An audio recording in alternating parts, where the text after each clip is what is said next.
बिस्मिल्लाहिर्रहमानिर्रहीम। दुनिया इतनी तेज़ रफ्तार होती जा रही है कि जेनज़ी के वालिदैन इस दौड़ में भागते भागते हाँफ चुके हैं। ये मासूम वालिदैन जहाँ सांस लेने के लिए रुकते हैं, जेनज़ी बच्चे मीलों दूर पहुँच चुके होते हैं।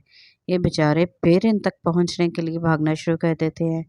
अंदाज़ा करें कि इन वालिदैन ने पहले कंप्यूटर सीखा, बड़ी बड़ी फ्लॉपी को सीपीयू में डालकर कंप्यूटर चलाते और सोचते कि हम जदीदियत के साथ चल रहे हैं। हम पुरानी नस्ल और पेंडू नहीं हैं, मगर ये खुशी आरज़ी थी। लैपटॉप आ गया और फिर 4G इंटरनेट ने ऐसा घुमाया कि होश ही गुम कर दिए। मोबाइल फ़ोन पहले तो पहुंच से बाहर था, फिर जब ख़रीदा तो महंगे पैकेजेस करवा के गरीब हो गए। अच्छा भला 3310 था। ये स्मार्टफ़ोन कहाँ से आ गया? इतनी ऐप्स के खुदा के पनाह। जेनज़ी तो कोर्स की किताबें मुश्किल से पढ़ते हैं, अब तो बिल्कुल ही हाथ से निकल गए। 100 मरतबा समझा लो, किताब की अहमियत पर लेक्चर दे लो, वो सर हिलाकर सुनते हैं, फिर मोबाइल पकड़ लेते हैं। गिला करने पर कहते हैं हम मोबाइल के ज़रिए किताब पढ़ लेते हैं। इतनी भारी भरकम किताब कौन उठाए?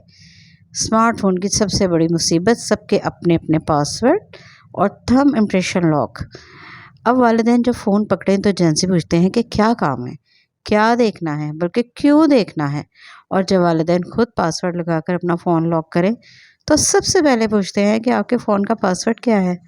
जेनज़ी को जब किसी भी मसले पर वालिदैन समझाने की कोशिश करें तो ये सबसे पहले मोबाइल खोलकर देखना शुरू कर देते हैं कि कहीं हमसे गलत बयानी तो नहीं हो रही। ये हमारे वालिदैन कहते थे ज़्यादा बोले तो छुरी से ज़बान काट देंगे। यकीन मानिए, डर के मारे कई घंटे चुप रहते, कई दिनों तक धमकी देने वाले वालिद या वालिदा के सामने नहीं आते।